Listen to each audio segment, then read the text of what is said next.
करते हैं बात करते हैं। खाना बन रहा है सब्जी। देखिए सर, रूटीन की बात कर रहे थे, बच्चा मैसेज करना शुरू कर दिया। कौन दिखाइए ऋतुराज सर, क्या बोल रहे रूटीन हैं? क्या? रूटीन भेज दीजिए ना। वो लोग भेज देते हैं, फाइल डन का हो गया था ना, हाँ हाँ भेज राइट रूटीन। इसलिए बोल रहे थे बार बार।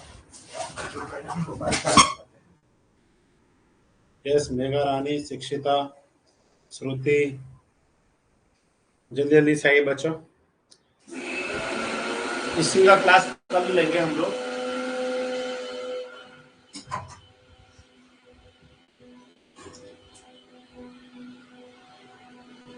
आज एक्चुअल में पीडीएफ ओपन नहीं हो रहा था मॉर्निंग वाली क्लास में, तो कल हम आप लोगों का स्टील का लेक्चर्स लेंगे। यस, गुड इवनिंग मनोहर, जल्दी जल्दी से आइए, आंसर दीजिए फटाफट। स्टूडेंट्स, ये वीडियो जो है ना, इन वीडियोस को यूट्यूब पे भी डल रही हैं, तो इन वीडियोस को प्लीज आप अपने ग्रुप में जितने भी हैं सब में शेयर कर दीजिएगा। ओपी राय, श्रुति, शिक्षिता, शिवम, सभी अलग अलग कॉलेज के स्टूडेंट्स हैं, ठीक है ना। तो जल्दी जल्दी से आंसर बताते जाइए फटाफट, ठीक है। और जिस भी क्वेश्चन में डिस्कशन करना है डिस्कस कर लेंगे, समझा देंगे प्रॉपरली एक एक पॉइंट को। बताओ, क्वेश्चन नंबर 1 का आंसर बताइए जल्दी से, fast. The brick work is measured in square metre. Square metre में जो ब्रिक वर्क होता है वो कौन कौन सा होता है?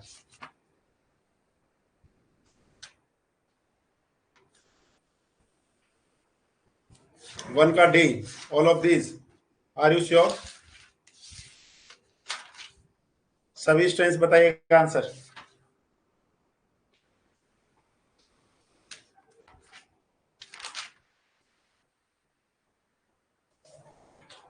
यस, 1 का D, Shruti, yes, very good very good. चलिए, कुछ पॉइंट्स हैं उनको भी हम लोग यहाँ पे लिख दे रहे हैं, मेंशन कर दे रहे हैं, ऑलरेडी आपके नोट्स में तो है ही है, ठीक है ना। तो पहले जो हमारे पास आंसर आएगा स्टूडेंट्स, वो हमारे पास हो जाएगा। जल्दी से सभी क्वेश्चंस का आंसर दीजिए, ठीक है ना। जल्दी जल्दी से सभी का आंसर दे दीजिए। The brick work in measured in square metre in case of, ये हो जाएगा students, honeycomb brick work, half brick wall और द पार्टीशन वॉल, ठीक है ना। ब्रिक फ्लैट सोलिंग, ठीक है, ऑल ऑफ द अबव। तो हमारे पास आ जाएगा ऑल ऑफ द अबव, इसका डी आंसर हमारे पास क्या स्टूडेंट्स करेक्ट है। Brick walls are measured in square meter if the thickness of the wall। अब आप खुद से सोचो, जब आप हाफ ब्रिक वर्क बना रहे हैं तो उस केस में हमारे पास किस में आता है? स्क्वायर मीटर में आता है। जब हाफ ब्रिक वर्क होगा तो उस केस में हमारे पास कैसा आता है? ठीक है, हाफ ब्रिक वॉल और द पार्टीशन, ठीक है। Brick walls are measured in square metre if the thickness of the wall, बताओ थिकनेस ऑफ वॉल कितना होगा? 10 सेंटीमीटर, 20 सेंटीमीटर, 15 सेंटीमीटर और नन ऑफ दिस। तो सेकंड क्वेश्चन का आंसर क्या आएगा? जल्दी से बताइए, सेकंड क्वेश्चन का आंसर क्या आएगा? Brick walls are measured in square metre, तो हम लोग क्या कहेंगे स्टूडेंट्स? 10 सेंटीमीटर। 10 सेंटीमीटर है, इसका मतलब क्या हो गया? कुछ इस तरीके का है, लाइक दिस, ठीक है। ये देखिए, इस तरीके का ब्रिक वर्क है। फिर हमारे पास फिर से ऐसे आएगा, तो ये हमारे पास पार्टीशन वॉल जो होता है, इसको 4 इंची वॉल, दीवार भी बोलते हैं। क्या बोलते हैं स्टूडेंट्स? 4 इंची दीवार, ठीक है। यहाँ पे हमारे पास क्या होता है? मोटार होता है इस तरीके का। तो जो हम लोगों के किस तरीके का है, इसको हम लोग बोलते हैं 4 इंची, INCH, इंची वॉल जो होता है, 4 इंची दीवार जो होता है, दीवार, ठीक है ना।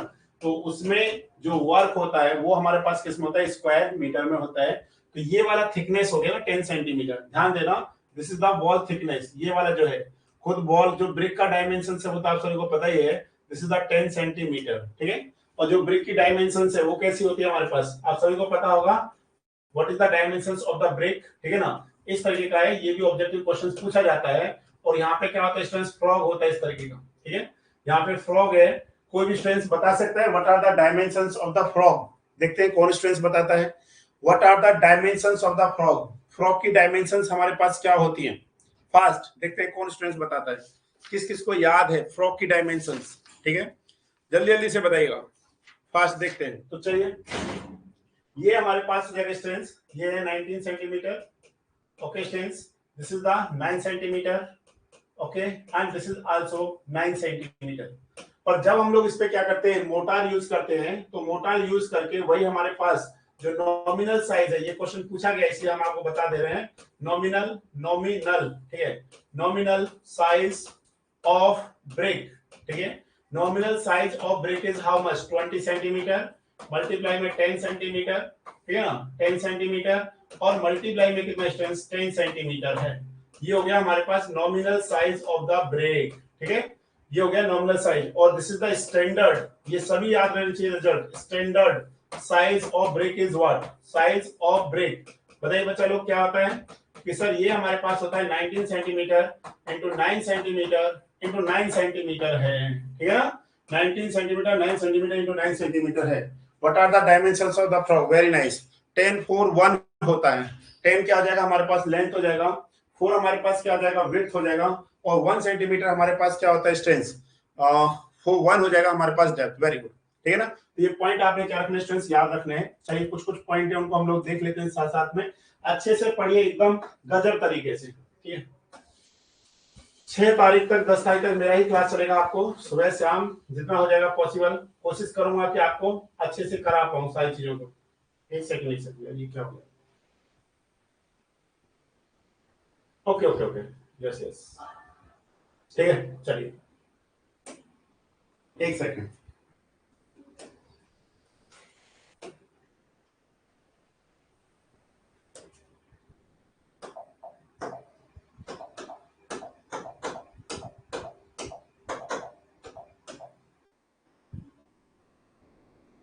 तो आप सभी को पता है, देखिए ध्यान से स्टूडेंट्स, जो हमारे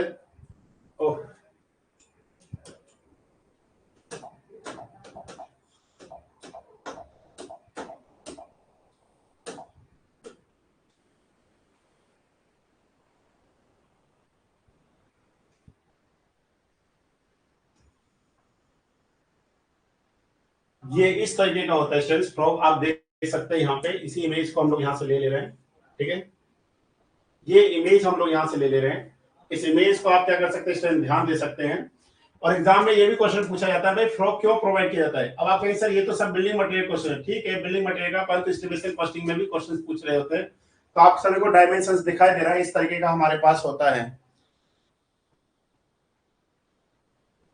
ठीक है, ओके। तो ये हमारे पास हो जाएगा students, this is the frog. अब आप बता सकते हैं why we use of this frog, तो आप सभी को पता है ये क्या होता है, बॉन्ड बनाने के लिए होता है, ठीक है ना, बॉन्डिंग बनाने के लिए हम लोग क्या करते हैं, इसका यूज करते हैं। चलिए तो नेक्स्ट क्वेश्चन क्या है स्टूडेंट्स हमारे पास, जल्दी से बताइए, क्वेश्चन नंबर 3 ये हमारे पास है, is required for preliminary study of the various aspects of the work. तो बताइए हमारे पास क्या होगा, is required for the preliminary. तो आपको पता है estimates are the two types, ठीक है, जो हमारे पास एस्टिमेट है स्टूडेंट्स, हम लोग यहाँ पे थोड़ा सा शॉर्ट में लिख ले रहे हैं कि जो एस्टिमेट है हमारे पास वो टू टाइप्स का है। एक तो हमारे पास होता है, इसको हम लोग बोलते हैं रफ कह सकते हैं, या फिर हम लोग क्या कह सकते हैं प्रीलिमिनरी, प्रीलिमिनरी, या फिर हम लोग क्या कह सकते हैं इसको एब्स्ट्रैक्ट, एब्स्ट्रैक्ट, ठीक है ना, रफ, प्रीलिमिनरी, एब्स्ट्रैक्ट, जो हमारे पास क्या एस्टीमेट है स्टूडेंट, ठीक है, एस्टीमेट। और दूसरा हमारे पास क्या स्टूडेंट्स डिटेल्ड एस्टीमेट है, क्या हमारे पास स्टूडेंट्स डिटेल्ड एस्टीमेट। तो जल्दी से आप हमको कमेंट करके बताइए, जल्दी से कमेंट करके बताइए। अब थोड़ा सा चेंज करना पड़ेगा पैटर्न को, क्योंकि सब कुछ मैं ही बता देता हूं, आप लोग तो कुछ काम करते नहीं है। तो जल्दी से मेरे को बताइए कि रफ या प्रीलिमिनरी या फिर एब्स्ट्रैक्ट एस्टीमेट में हम लोग कौन कौन से एस्टिमेशन को कंसीडर करते हैं, और डिटेल्ड एस्टीमेट में हम कौन कौन से एस्टीमेट को कंसीडर करते हैं। फास्ट जल्दी से आंसर दीजिए, देखते हैं कौन। वीडियो को पॉज करिए, ठीक है, जो यूट्यूब पे देख रहे हैं, यूट्यूब पे देखेगा तो वीडियो को पॉज करिए, टाइप करिए और बताइए कौन क्या क्या आंसर है, तभी तो पता चलेगा आप लोग पढ़ रहे हैं कि क्या कर रहे हैं। फास्ट जल्दी से बताओ, देखते हैं कौन आंसर देता है, जल्दी जल्दी से बताना है।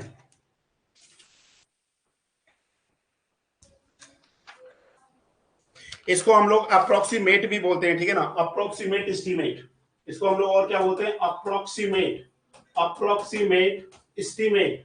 देखिए ये रिवीजन कराया जा रहा है ना, तो रिवीजन भाई रिवीजन के तरीके से कराया जाएगा। आप जल्दी जल्दी से बताइए कौन कौन से हमारे पास है। Yes, cubic, plinth area method हो गया, यूनिट एरिया मेथड है, वेरी गुड।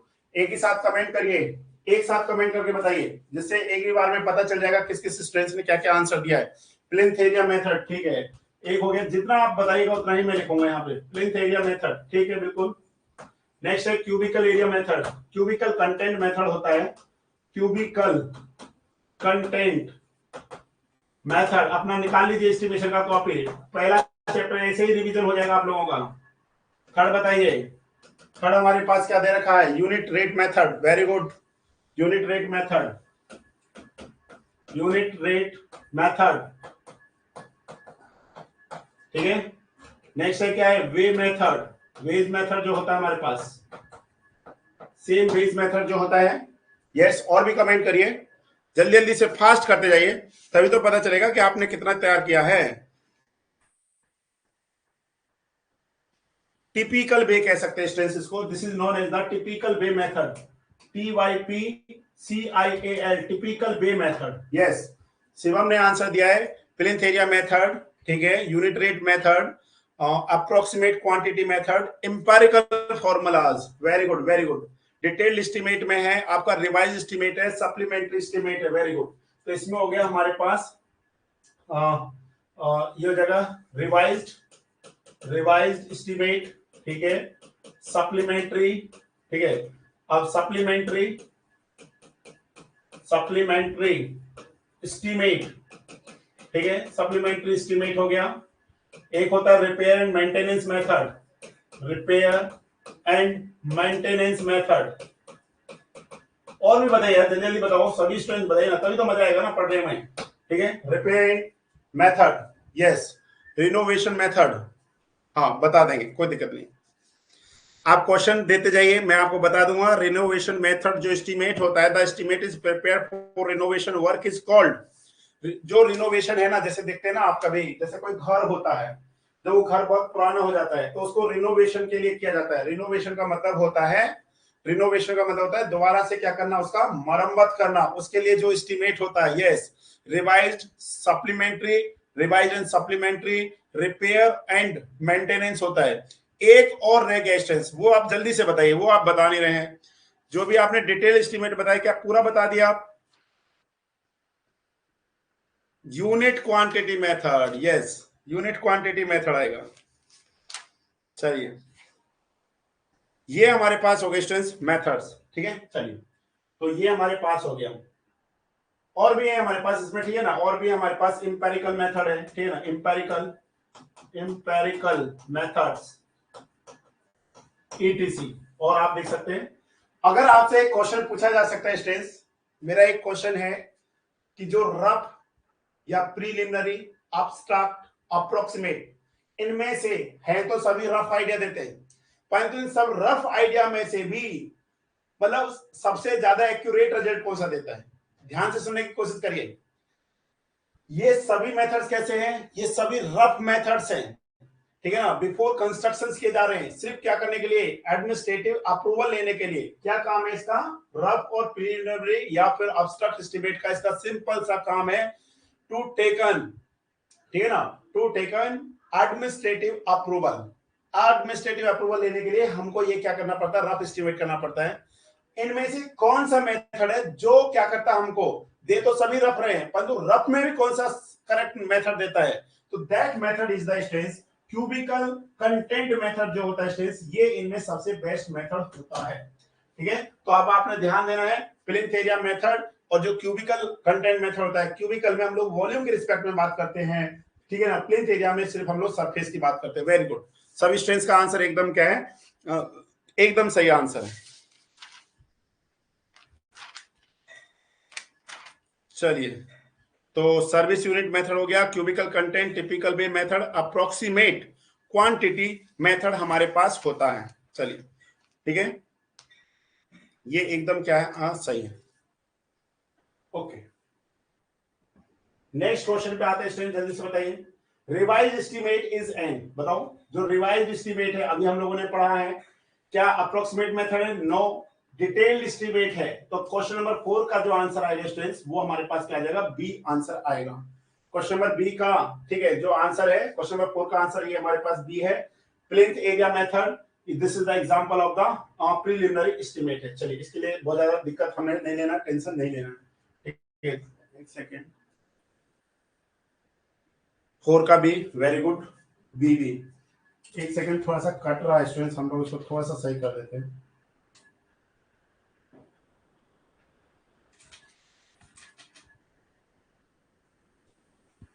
अब सही है। चलिए नेक्स्ट क्वेश्चन पे आइए, जल्दी से बताइए student, the determination of actual cost of the work before by the execution of its called. This is the definition of estimate. Okay students, this is the definition of the estimate.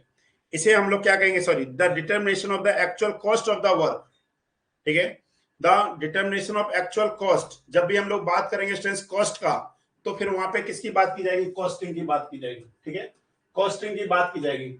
और जब हमको idea लेना होता है तो उस case में हम लोग क्या करते हैं, एस्टिमेट करते हैं। चलिए स्टूडेंट नेक्स्ट बताइए, working out the exact quantities of the various items of work is known as the, उसे हम लोग एस्टिमेट कहेंगे। 6 का आंसर क्या आएगा स्टूडेंट्स, हमारे पास ए ऑप्शन आएगा। Very good.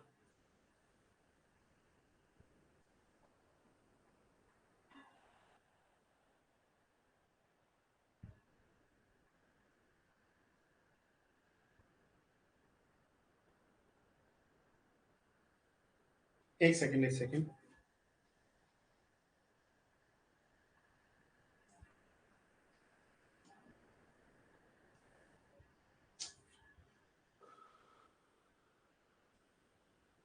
नेक्स्ट स्टेज हमारे पास, which of the following is required for preparation of the estimate. जब भी हमारे को कोई भी एस्टिमेट प्रिपेयर करना होता है तो हमारे को किन चीजों की जरूरत पड़ती है, हमारे को 3 थिंग्स की जरूरत पड़ती है। तो ड्राइंग चाहिए हमारे को स्टेज, ड्राइंग की हेल्प से हम लोग क्या करते हैं, elevation, elevation, cross section, plan, etc हम लोगों को पता चल पाता है। स्पेसिफिकेशंस में 2 टाइप्स ऑफ स्पेसिफिकेशंस है, एक तो होता है जर्नल स्पेसिफिकेशंस, जर्नल स्पेसिफिकेशंस, और दूसरा कौन सा होता है हमारे पास, डिटेल्ड स्पेसिफिकेशन है। डिटेल्ड स्पेसिफिकेशंस और जर्नल स्पेसिफिकेशंस होता है students. Rate of each item, ठीक है स्टूडेंट्स, तो रेट ऑफ ईच आइटम में हम लोग ट्रिपल एम की बात कर रहे हैं स्टूडेंट्स। एक M4 होता है स्टूडेंट्स मटेरियल, ठीक है ना भाई, मटेरियल क्या है। दूसरा हमारे पास क्या होता है स्टूडेंट्स, मशीनरी होती है हमारे पास, मशीनरी। और थर्ड होता है हमारे पास मैन पावर, ठीक है, जो man power students, man power, जिसे हम लोग क्या बोल रहे हैं, लेबर बोल रहे हैं। अब आप बताओ खुद से, जब हम लोग रेट एनालिसिस करते हैं तो रेट एनालिसिस करते टाइम हमें सारी चीजों को क्या करना पड़ता है, स्टडी करना पड़ता है।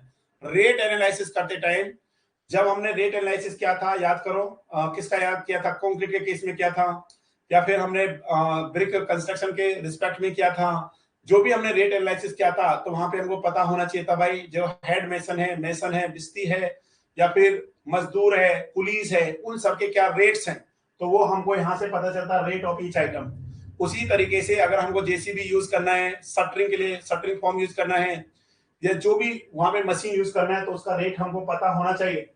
तीसरा हम लोगों को क्या strength, material, cement, fine sand, coarse sand, ठीक है ना, या फिर जो भी क्या हमने रिइंफोर्समेंट यूज किया है, उन सभी के रेट्स हमको क्या होने चाहिए, क्लियर होने चाहिए।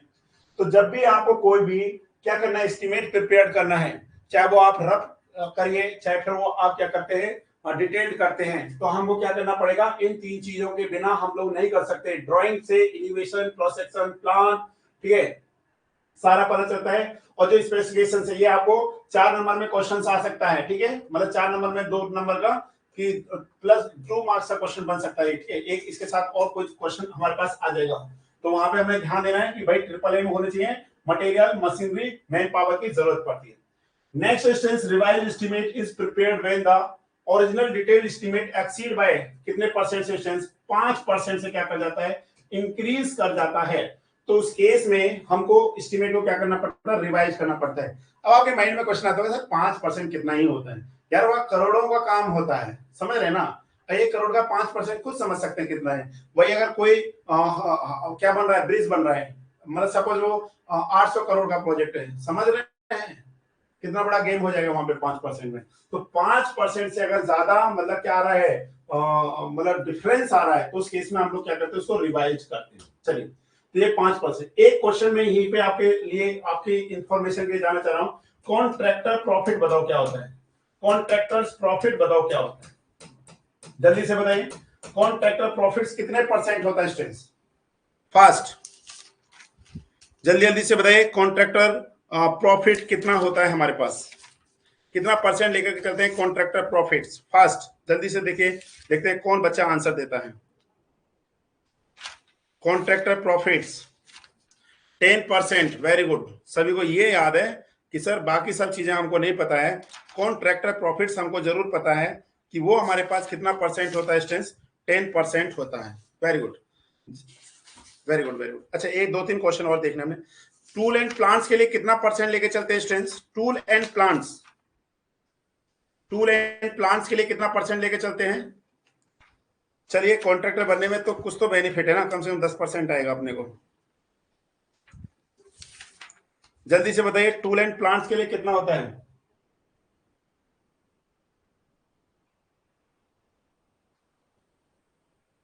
एक सेकंड स्टूडेंट्स,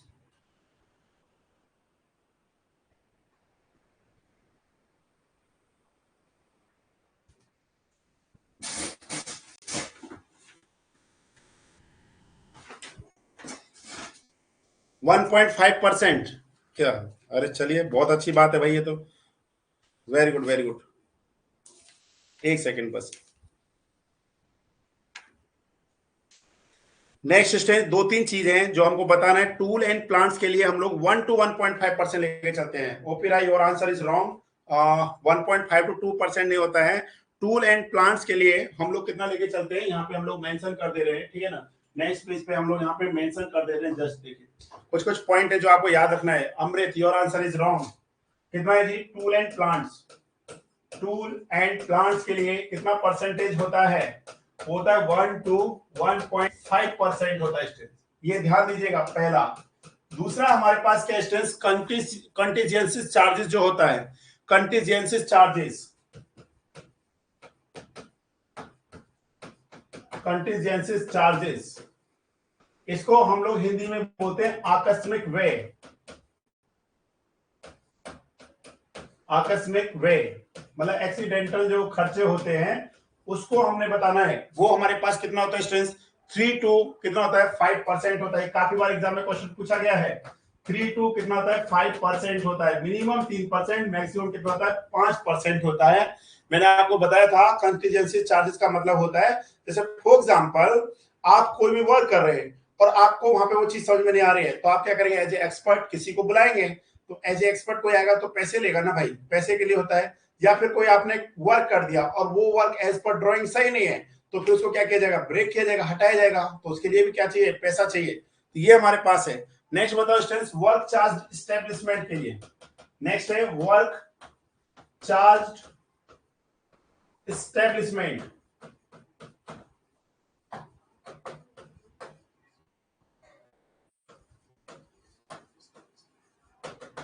बताइए कितना होता है एस्टेब्लिशमेंट के लिए? कितना होता है स्टूडेंट्स? वेरी गुड, ये आंसर एकदम सही है। 1.5 to 2%। Very nice.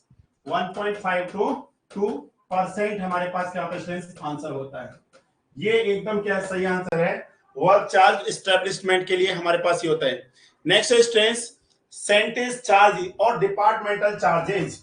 नेक्स्ट बताओ, और डिपार्टमेंटल चार्जेस, डिपार्टमेंटल चार्जेस ये कितना परसेंट होता है स्टूडेंट्स? डिपार्टमेंटल चार्जेस, इसका भी जल्दी से आप बताइए कितना परसेंट हम लोग लेकर के चलते हैं स्टूडेंट्स? तो आप सभी को पता होना चाहिए ये कितना होता है हमारे पास? 10 to 15% हम लोग लेके चलते हैं। इसका मतलब क्या हुआ?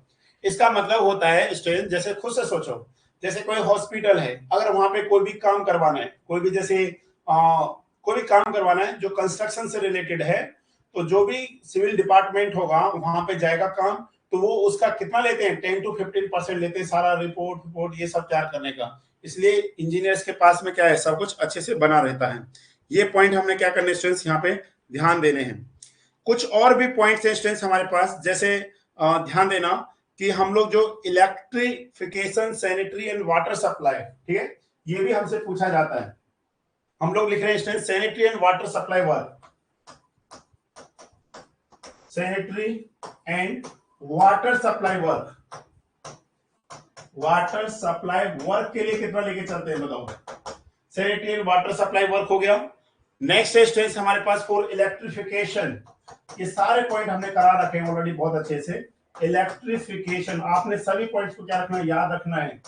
नेक्स्ट है स्ट्रेंथ हमारे पास इलेक्ट्रिक फील्ड, ठीक है। नेक्स्ट हमारे पास क्या स्ट्रेंथ, इलेक्ट्रिक फील्ड। तो इन टोटल मिला करके कितना रहता है इलेक्ट्रिक फील्ड, इलेक्ट्रिक फील्ड, ठीक है। तो स्ट्रेंथ इसके लिए कितना होता है 8%, इसके लिए कितना होता है 8%, और इसके लिए कितना होता है 4%। तीनों को मिलाकर के स्ट्रेंथ जो हम लोग लेते हैं, the estimated cost of the building work, ठीक है। The estimated cost of building work, very good, कम से कम कुछ तो आपने याद कर रखा है। सेम होगा स्ट्रेंथ इसी तरीके से, इसी तरीके से।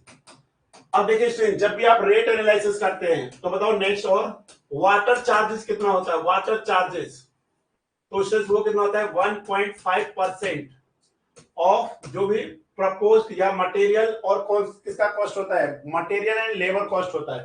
तो हमारे पास होता है कॉस्ट ऑफ प्रोजेक्ट, और उसी तरीके से next one is the contractor profit, contractors profit. ध्यान से पढ़िए स्टूडेंट्स, ये आपको समझ में आना चाहिए। कॉन्ट्रैक्टर प्रॉफिट्स ये कितना होता है 10% हमारे पास। तो जो भी डाटा बेस्ड क्वेश्चन आएगा यहाँ से पक्का आपको एक क्वेश्चन देखने को एग्जाम में मिल जाएगा, ठीक है। चाहे वो 4 नंबर में मिले, कहीं ना कहीं मिलेगा, हम लोग ये कमेंट नहीं कर सकते कि वो क्वेश्चन हमको वहां पे ही मिलेगा, ठीक है ना स्टूडेंट्स। चलिए, ये सारे पॉइंट्स आप लोगों को अच्छे से क्या होना चाहिए, क्लियर हो जाना चाहिए।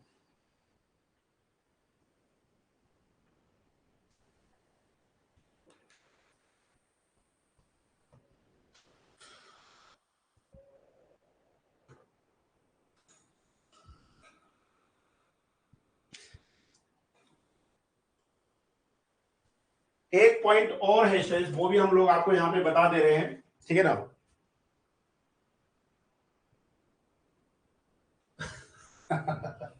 कॉन्ट्रैक्टर वाला सबको पता है भाई, आधे से इंजीनियर तो कॉन्ट्रैक्टर ही बनता है ना, खुद से सोचो। 10%, 1 करोड़ का 10% सोच लीजिए। सब लोग तो सोचता है कि भाई कम से कम अच्छा खासा मिल जाएगी।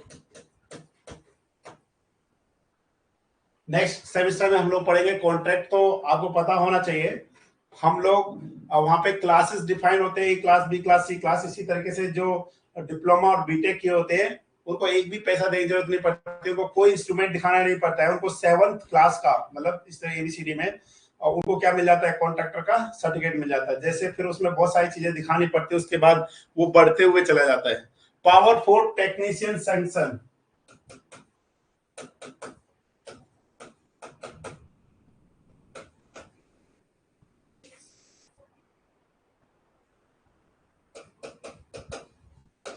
ठीक है। तो बीएन दत्ता जो बुक है स्टूडेंट्स, उसमें तो यूपी के बारे में बताया। जैसे सबसे टॉप पे कौन होता है भैया, chief engineer,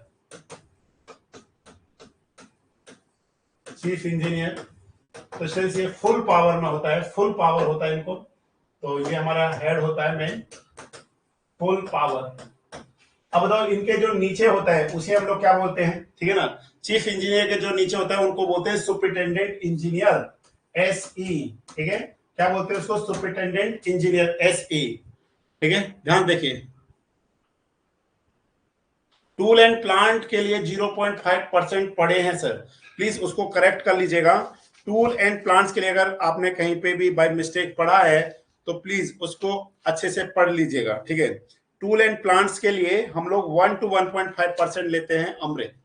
tool and plants के लिए प्लीज ये जो हमने लिखा है यहाँ पे, टूल एंड प्लांट्स के लिए 1 to 1.5% है, as per B and Dutta, ठीक है। इस बुक के अकॉर्डिंग यही है, अगर कहीं पे बाय मिस्टेक आपने पढ़ा है तो आप समझ सकते हैं, ठीक है। सर नेक्स्ट होता है सुपरिटेंडेंट इंजीनियर होता है, ठीक है ना, सुपरिटेंडेंट।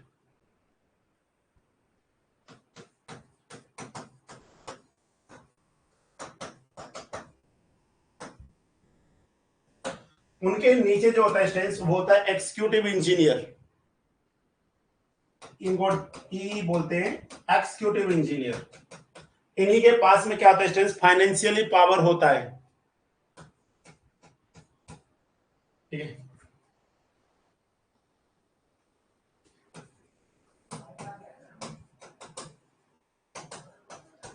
Executive engineer. इनके अंडर में जो होता है स्टूडेंट्स वो होता है एई। ये कौन होता है? Assistant engineer. और इनके नीचे जो होता है स्टूडेंट्स वो होता है जेई।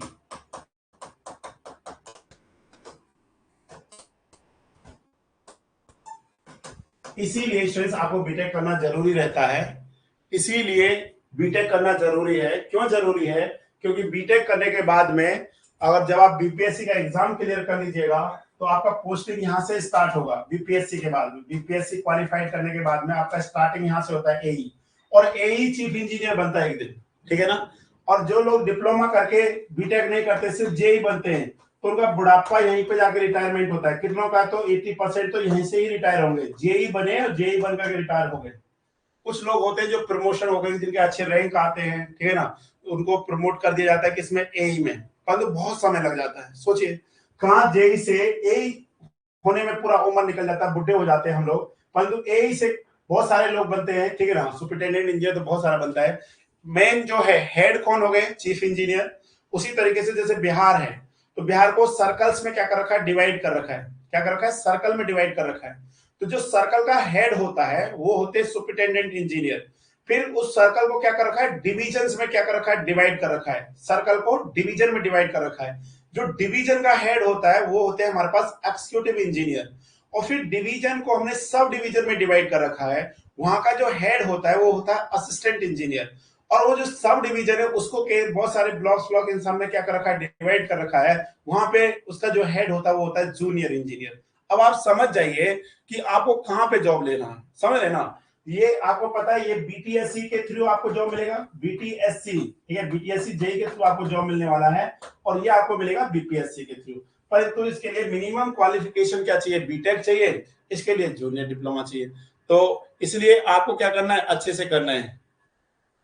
हाँ, कहीं कहीं पे ट्रिपल ई भी होता है। हाँ हाँ, अब आप देखते होंगे बहुत सारे स्टेट में तो डायरेक्ट यहाँ से होता है, ठीक है। ठीक है, डायरेक्ट कहीं कहीं पे तो यही निकलता है, assistant executive engineer. A double E होता है वो, ए डबल ई, ठीक है। असिस्टेंट वो होता है, इसके जस्ट ऊपर होगा असिस्टेंट एक्सिक्यूटिव इंजीनियर। सोच लीजिए, ए डबल ई होता है।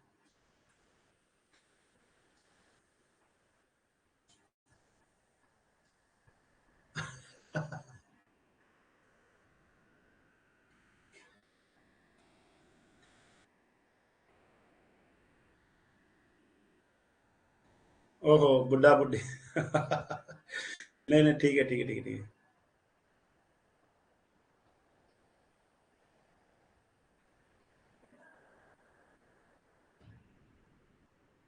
नहीं नहीं, ठीक है ठीक है ठीक है ठीक है।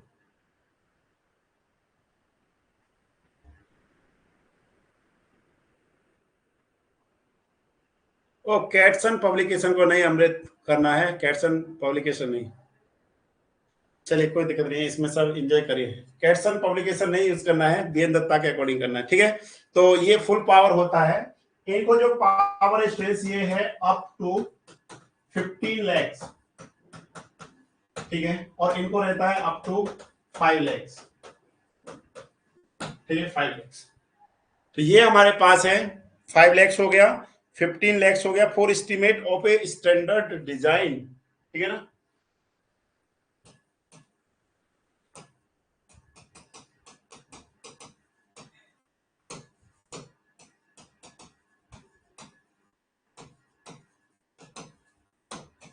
चलिए, ये हमारे पास हो गए स्टूडेंट्स। तो हेड कौन है? अभी तो देखिए, अभी तो इंजीनियर इन चीफ भी होता है। क्या होता है? Engineer in chief, engineer in chief, chief engineer, executive engineer, sorry superintendent engineer, executive engineer. उसके बाद होता है असिस्टेंट इंजीनियर, उसको बोलते हैं। उसके बाद होता है जूनियर इंजीनियर। एक पॉइंट ध्यान देना, जैसे कुछ स्टेट में इसको क्या बोलते हैं? एसडीओ भी बोलते हैं, सब डिविजनल ऑफिसर भी बोलते हैं, ठीक है। और कुछ स्टेट में इसको एसडीई बोलते हैं। एसडीई का मतलब होता है सब डिविजनल इंजीनियर, ठीक है। ये हो जाता है sub divisional, sub divisional engineer, ठीक है, सब डिविजनल इंजीनियर। जैसे पंजाब में यही बोला जाता है, पंजाब में, ठीक है ना। हरियाणा में एसडीओ बोला जाता है, और बिहार यूपी में क्या बोला जाता है? राजस्थान में असिस्टेंट इंजीनियर बोला जाता है। तो इन सबका एक ही मतलब होता है, इसलिए आपने कंफ्यूज नहीं होना। चलिए, हम लोगों ने इसमें, अब आप सब लोग जूनियर इंजीनियर सब कुछ बन गए। अब आ जाओ वापस से टॉपिक पे, ठीक है। चलिए, बहुत सारी चीजें को हम लोगों ने पढ़ लिया है। यहां तक हम लोगों ने तैयार कर लिया था रिवाइज्ड एस्टीमेट, ठीक है। Is prepared when the original detail estimate कितना होता है, 5% होता है। तो डाटा वाला सारा काम आपका क्या हो गया, तैयार हो गया है, ठीक है। ये सारे के सारे आपने याद रखने, एक ऑब्जेक्टिव क्वेश्चन फ्रेम हो जाएगा स्टूडेंट्स। चलिए,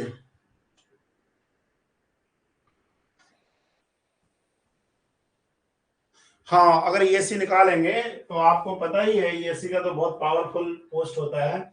जैसे आप समझिए बिहार में क्या होता है, जैसे बिहार सरकार में बीपीएससी के थ्रू क्या बनता है, एसडीएम बनता है ना, वहां से डायरेक्ट आकर के क्या बन जाता है, डीएम बन जाता है, ठीक है, सिविल सर्विस आईएएस के थ्रू। उसी तरीके से टेक्निकल में भी यही होता है, यहाँ पे एसडीओ बनेगा, पर जो मेन मेन डिपार्टमेंट होते हैं उनके प्रमोशन पहले होते हैं, सब कुछ में वो आगे चलते रहते हैं।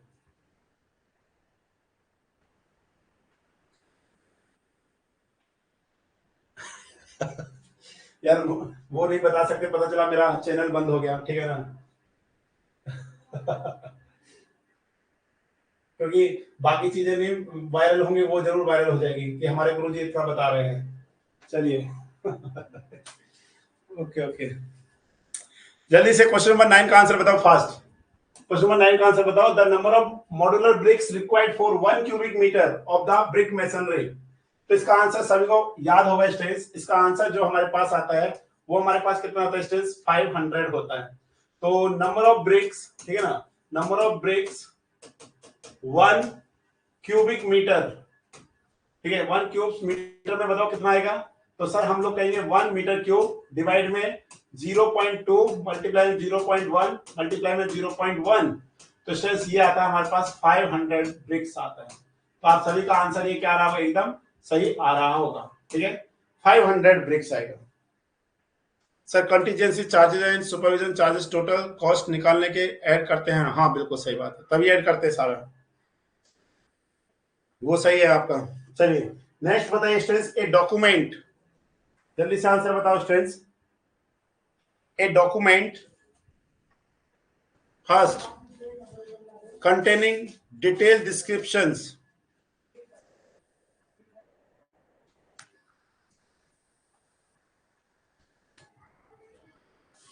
जल्दी से आंसर बताओ। A document containing details descriptions of all item of work but their quantities are not mentioned together with their current rate is called tender, schedule of rates, analysis of rate, abstract estimate। 10 का B.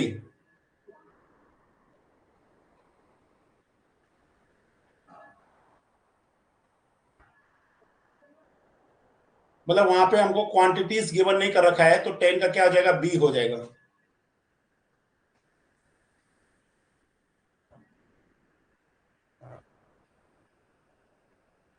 ठीक है,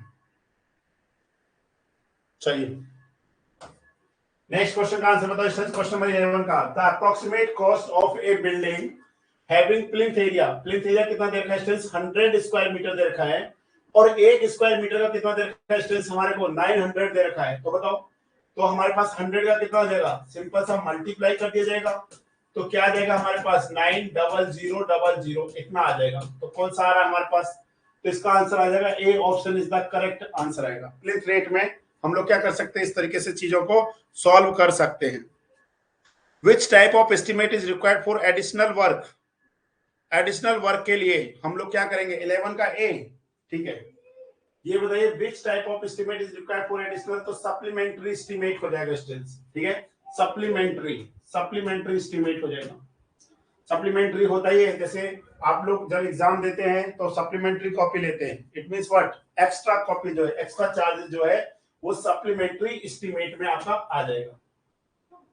the service unit of sorry for school building are considered as per seat, per room, per bed, per student होगा students, ठीक है। और पर bed पे क्या होता है, हॉस्पिटल, हॉस्पिटल ये होता है स्टूडेंट्स, हॉस्टल सॉरी क्या, पर रूम ये होता है होटल, ठीक है। पर सीट पे रहता है, जैसे सिनेमा घर है, सिनेमा हॉल, एटीसी, वो सब हमारे पास होता है पर सीट पे होता है वो। क्लासरूम नहीं दे रखा ना, क्लासरूम के बेसिस पे नहीं होगा, पर स्टूडेंट के बेसिस पे होगा। पर स्टूडेंट होगा मेरे हिसाब से, पर स्टूडेंट मैंने एक लिखाया हुआ है, आप वहां पे देखिएगा कि सभी का डिजाइन जो करा रखा है, ठीक है, मैंने अपने नोट्स में लिखाया हुआ है, उसमें आप चेक करिए।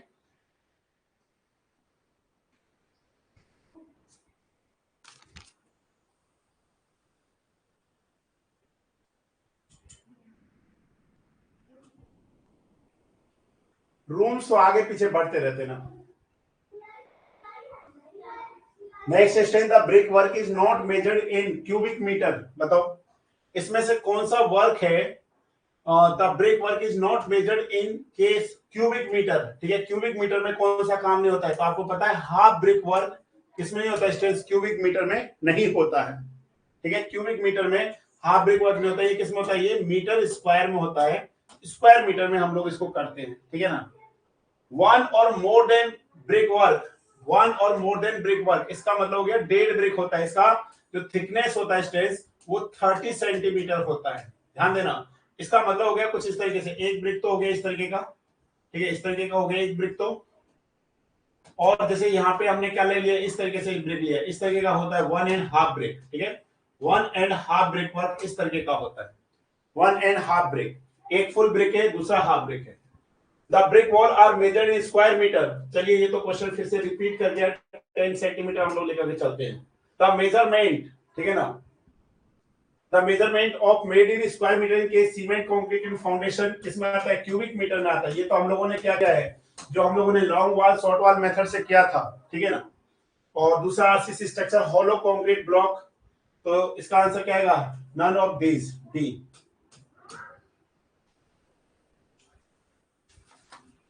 ठीक है, बहुत सारे क्वेश्चंस हैं, इनको हम लोग क्या रखेंगे, याद रखेंगे। एक हम आपको क्या कर देंगे इसी के साथ में, अभी लिस्ट भेज देंगे, वहां से आप देख लीजिएगा। जैसे स्क्वायर मीटर में आपने एक पॉइंट याद रखना है, स्क्वायर मीटर में आपने एक पॉइंट याद रखना है स्टूडेंट्स, जैसे स्क्वायर मीटर है ना, स्क्वायर मीटर पे एक पॉइंट आपने याद रखना है।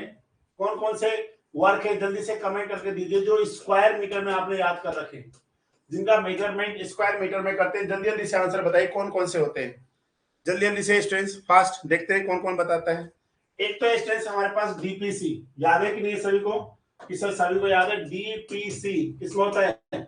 ये इसलिए याद होना चाहिए क्योंकि जब हम लोग रेट एनालिसिस कर रहे हैं या क्वांटिटी पता कर रहे हैं तो दैट टाइम पता होना चाहिए, ठीक है। डीपीसी मतलब होता है डैम्प प्रूफ कोर्स, डैम्प प्रूफ कोर्स हो गया स्टूडेंट्स, ठीक है, डैम्प प्रूफ कोर्स हो गया डीपीसी।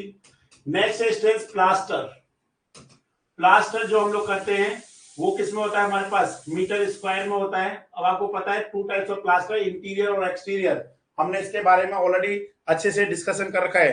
प्लास्टर पॉइंटिंग, ठीक है ना, पॉइंटिंग हो गया, white washing, white and colour washing, ठीक है ना, व्हाइट एंड कलर वॉशिंग होता है स्टूडेंट्स हमारे पास। डिस्टेम्पर, जब भी हमारे पास कोई भी घर बनता है तो सबसे पहले हम लोग क्या करते हैं, डिस्टेम्पर ही करते हैं, हम लोग क्या करते हैं, डिस्टेम्पिंग, डिस्टेम्पिंग, ठीक है, जो व्हाइट व्हाइट सीमेंट से किया जाता है। पेंटिंग, पेंटिंग, ठीक है, हाफ ब्रिक वर्क, इस तरीके से आप याद रखिए, ठीक है, इस तरीके से आप याद रखिए कि किस किस का मेजरमेंट हम लोग इसमें करते हैं, उससे इजीली याद रहेगा। हाफ ब्रिक वर्क, ठीक है, हाफ ब्रिक वर्क हो गया। और भी हमारे पास हनीकॉम्ब स्ट्रक्चर, ठीक है ना, हनीकॉम्ब स्ट्रक्चर, हनीकॉम्ब स्ट्रक्चर, इस तरीके से हम लोग क्या रखें, याद रखें। Shutter is also measured in metre square, shutter बहुत मेहनत कराए हुए हैं स्टूडेंट, जितने भी लेक्चर्स दिए हुए हैं ना वो सब है, ठीक है। शटर्स, शटर का जो काम है ये भी हम लोग इसमें करते हैं। नेक्स्ट है फ्लोरिंग वर्क, ठीक है, फ्लोरिंग वर्क सभी को याद कर लीजिए, इस तरीके से याद करना इजी रहता है, फ्लोरिंग वर्क, ठीक है, फ्लोरिंग वर्क हो गया हमारे पास। डैम्प प्रूफ कोर्स हो गया हमारे पास, ठीक है ना, ठीक, चलिए और भी हम आपको बता देते हैं, और भी कुछ कुछ डाटाज हैं। शटर का बिल्कुल सही है, ठीक है। एक बार और देख लीजिएगा स्टूडेंट्स वीडियो को, जब एग्जाम में, ठीक है ना, उस टाइम पे वीडियो को फास्ट करके देख लीजिएगा, फास्ट करके जो है ध्यान देना स्टूडेंट। जो पीडब्ल्यूडी डिपार्टमेंट होता है उसका डायरेक्टली जो हेड होता है वो चीफ इंजीनियर होता है, और जो डायरेक्ट रिस्पॉन्सिबल होता है गवर्नमेंट के प्रति, ठीक है ना, वही डायरेक्ट जो है जो मिनिस्टर होता है पीडब्ल्यूडी मिनिस्टर, उसको सब कुछ क्या करता है, बात बताता है कि ऐसे ऐसे ये काम करना है। ओके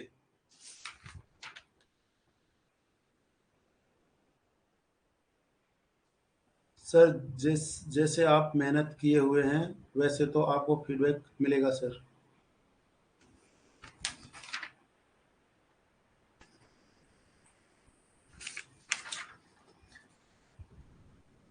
चलिए और हम आपको देख लेते हैं, ठीक है ना। एसी सीट रूपिंग, कुछ कुछ पॉइंट और भी है स्टूडेंट्स, उनको देख लेते हैं। AC seat roofing, AC seat roofing का मतलब बता सकते हैं आप लोग? AC seat roofing, AC seat roofing, ठीक है ना। रिया कुमारी 6M में ऑफलाइन कर दीजिएगा सर। कर देंगे ऑफलाइन, कोई दिक्कत नहीं। आप लोग आते थे नहीं पढ़ने के लिए, या 2-3 बच्चा आता है फिर उसमें मजा नहीं आता है।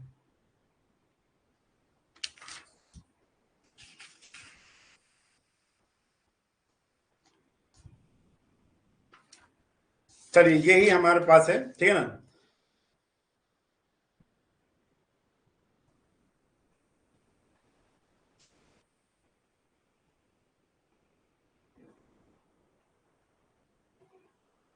एक और स्टूडेंट्स प्लिंथ वर्क, ठीक है, plinth, plinth, plinth, okay students, plinth work, ये भी हमारे पास किसमें, स्क्वायर मीटर में है। ओनली रोबोटिक्स में डर लग रहा है सर।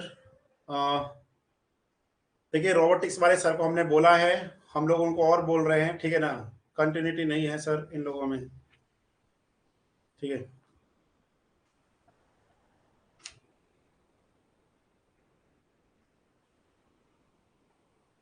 अरे नहीं नहीं नहीं भाई, हम लोग ऑनलाइन में है, और आपको एक बहुत अच्छी खुशखबरी बता रहे हैं, ठीक है ना।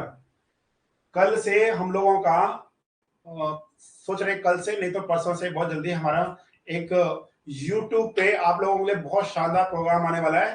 बीटीएससी एंड एसएससी जेई जो हरियाणा का है उसके साथ में आ रहा है। 6 सेमेस्टर में आपको फुल कोर्स देंगे हम लोग, प्रॉपर रिकॉर्डेड, ये वाला रिकॉर्डेड नहीं देंगे जो अभी रिकॉर्ड कर रहे हैं, अलग से देंगे आप लोगों को गजब मजेदार तरीके से। हम लोग चाहते हैं जो मेरा बच्चा है वो मेरे प्लेटफॉर्म से सिलेक्ट हो, आप उसके लिए बिल्कुल टेंशन मत लीजिए, ठीक है ना। मेरा तो सुपौल है सर, कोसी में कोई दिक्कत नहीं है, ऑनलाइन तो हमेशा रहेगा यार, ऑफलाइन बच्चा नहीं आता है, बोलते हैं सब लोग आते नहीं है। ऑफलाइन समझ रहे हैं, 15 बच्चों का बैच रहता है, उसमें 2-3 बच्चे रहते हैं जिसमें एक परमानेंट बच्चा रहता है शिवम, बाकी कोई आता नहीं है। चलिए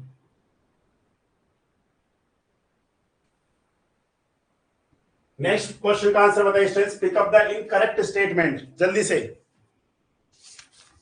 मैं बिल्कुल न्यूमेरिकल कराऊंगा आपको। अब जल्दी से आंसर बताइए स्टूडेंट्स, ये वाला जो क्वेश्चन है, pick up the incorrect statement from the following. No deduction is made for the volume occupied by reinforcement. No deduction is made for the opening of 0.1 square meter. No deduction is made for volume occupied by pipes not exceeding 100 square centimeter in cross section. None of these. ठीक है, जल्दी से बताइए।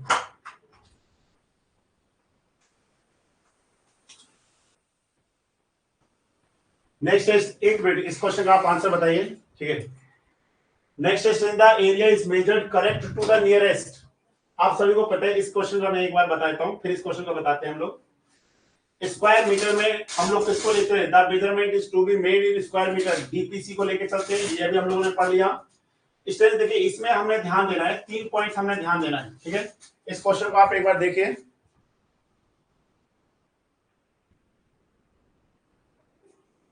ठीक है। चलिए देखिए, linear measurement shall be measured up to, ठीक है। यहां पे हम लोग एक पॉइंट लिख रहे हैं students, linear measurement, linear measurement, ठीक है ना। Linear measurement shall be measured, ठीक है ना, shall be measured up to 0.01 metre. Please remember. Next है स्ट्रेंथ यहाँ पे एरिया, ठीक है। दूसरा हमारे पास क्या आता है strength, area shall be measured, ठीक है।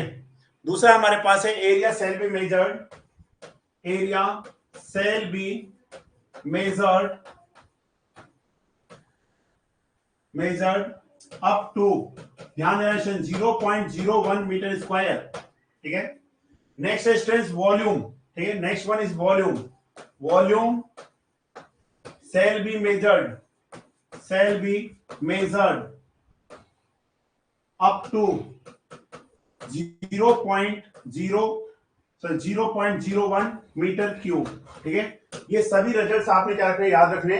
काफी बार क्वेश्चन कभी लीनियर मेजरमेंट पे पूछेगा। लीनियर मेजरमेंट का मतलब हो गया लेंथ, वेट, हाइट, या लीनियर डायमेंशंस के रिस्पेक्ट में देख सकते हैं, एरिया के रिस्पेक्ट में देख सकते हैं, और वॉल्यूम के रिस्पेक्ट में भी देख सकते हैं।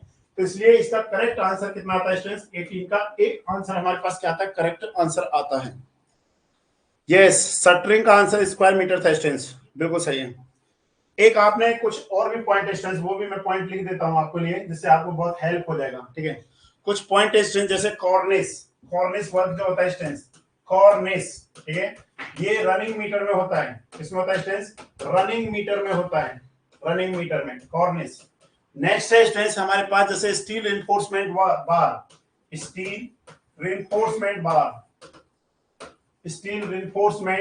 बार, ये होता है स्ट्रेंथ हमारे पास क्विंटल में, ठीक है, टन में होता है, टन, TONN, टन, ठीक है। ये हो जाएगा हमारे पास क्विंटल या टन में होता है, ठीक है, ठीक है। तो ये सारा है स्टूडेंट्स हमारे पास, और भी हम लोग पॉइंट देख ले रहे हैं, एक आध मिनट, एक सेकंड, जस्ट वेट इट। चलिए, ऑर्नामेंटल का वर्क जो है ना, वो रनिंग मीटर में ही रहता है, ठीक है।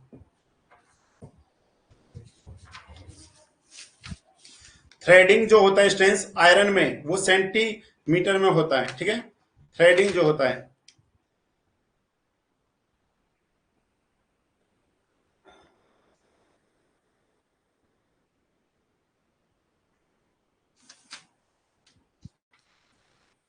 चलिए स्टूडेंट्स, ठीक है, अभी हम लोग यहां तक करते हैं। इस क्वेश्चन का एक बार आंसर देखिए स्टूडेंट्स क्या आ रहा है। क्वेश्चन नंबर 17,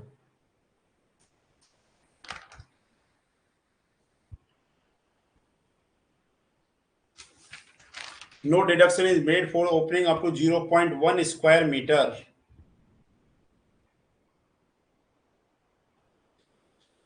इस क्वेश्चन को हम लोग नेक्स्ट क्लास में बताएंगे, ठीक है। नेक्स्ट क्लास में इसका पूरा जितना भी डिटेल है ना, सारा आपके सामने एक्सप्लेन कर देंगे। चलिए ठीक है स्टूडेंट्स, आज हम लोग यहाँ तक करते हैं। अब आगे क्लास में हम लोग इसके आगे करेंगे।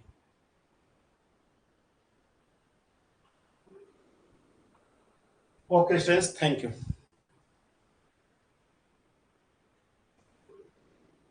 हाँ, ओपनिंग के लिए 0.05 मीटर स्क्वायर मीटर होता है, बिल्कुल सही है। तो नेक्स्ट क्लास में सारे जितने भी हैं ना, ओपनिंग के जितने भी हैं, उनको एक साथ मेंशन कर देंगे, तो वो आपको सभी स्टूडेंट्स को क्लियर हो जाएगा। Okay, thank you.